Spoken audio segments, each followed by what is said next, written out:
सर्व शिक्षक बंधू भगिनींना माझा सस्नेह नमस्कार। निपुण भारत अंतर्गत आपण आतापर्यंत विविध मार्गदर्शनपर कृतींचे व्हिडिओ पाहत आहेत। आज आपण संख्याज्ञान स्तर 5 या व्हिडिओवर आधारित काही कृती पाहणार आहोत। प्रथम आपण पाहू संख्याज्ञान स्तर 5 मध्ये कोणती अध्ययन निष्पत्ती आहे। तर संख्याज्ञान 5 मध्ये अध्ययन निष्पत्ती आहे 0 ते 9 पर्यंतच्या संख्या विद्यार्थी ओळखतो व वाचतो। तर आता गणिताचे 0 ते 9 संख्यांची ओळख करायची तर आपल्या निपुण पेटीत सुद्धा विविध साहित्य आलेलं आहे। आपल्या निपुण पेटीत अशा अंकांच्या काड्या दिलेल्या आहेत। याद्वारे आपण मुलांना विविध खेळ घेऊन सुद्धा सांगू शकतो की 0 ते 9 पर्यंतच्या संख्या कशा ओळखायच्या व कसं वाचन करायचं। त्यासाठी आपण 0 जर घेतला तर विद्यार्थ्यांना सांगायचं आहे 0 म्हणजे काहीच नाही जेव्हा वस्तू असते तेव्हा त्याला 0 असे म्हणतात।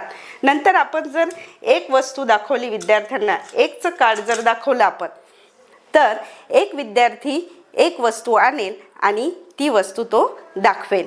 अशाच प्रकारे निपुण पेटीत आपल्याला खूप सारं साहित्य आलेलं आहे। त्याद्वारे आपण विद्यार्थ्यांना 0 ते 9 ची ओळख करून द्यायची आहे। आता आपण अशाच प्रकारे जोड्या लावायच्या आहेत ज्यामुळे 0 ते 9 संख्यांचं दृढीकरण विद्यार्थ्यांचं चांगल्या प्रकारे होईल।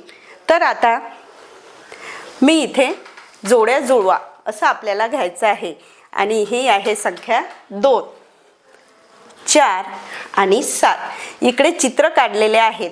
विद्यार्थ्यांना आपल्याला सांगायचं आहे की 2 संख्या आहेत तर 2 ची जोडी 2शी कशी लावायची, मोजून कशी लावायची, 4 ची जोडी 4 अंकाशी कशी लावायची आणि 7 ची 7 च्या चित्रासोबत कशी लावायची। आता हे आहेत 2।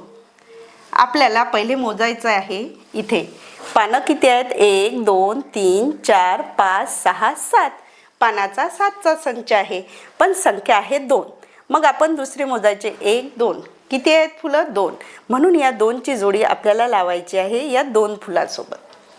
अशाच प्रकारे आपल्याला 4 ची जोडी कप आहेत 4 1 2 3 4 म्हणून या 4 ची जोडी इथे लावायची आहे 4 कपांसोबत।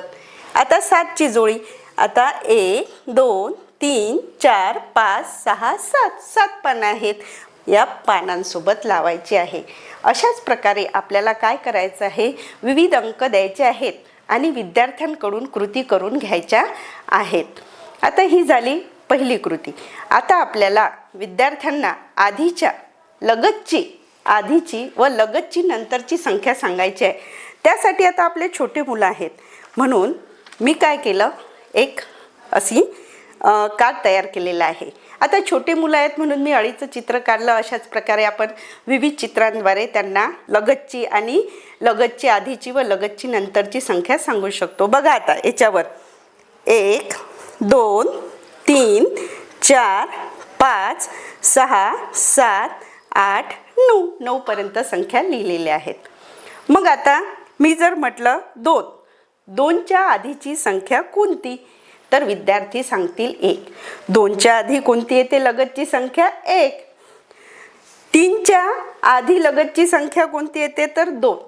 असं आपल्याला आधीची संख्या प्रत्येक 9 पर्यंतच्या संख्या आपल्याला विद्यार्थ्यांना सांगायच्या आहेत की 9 च्या आधी किती, 8 च्या आधी किती, 7 च्या आधी किती। आणि जेव्हा हे विद्यार्थी आधीची त्यांच्या लक्षात येईल तेव्हा ते विद्यार्थी गणिते पण छान सोडू शकतील आणि गणिताचा पाया भक्कम होईल।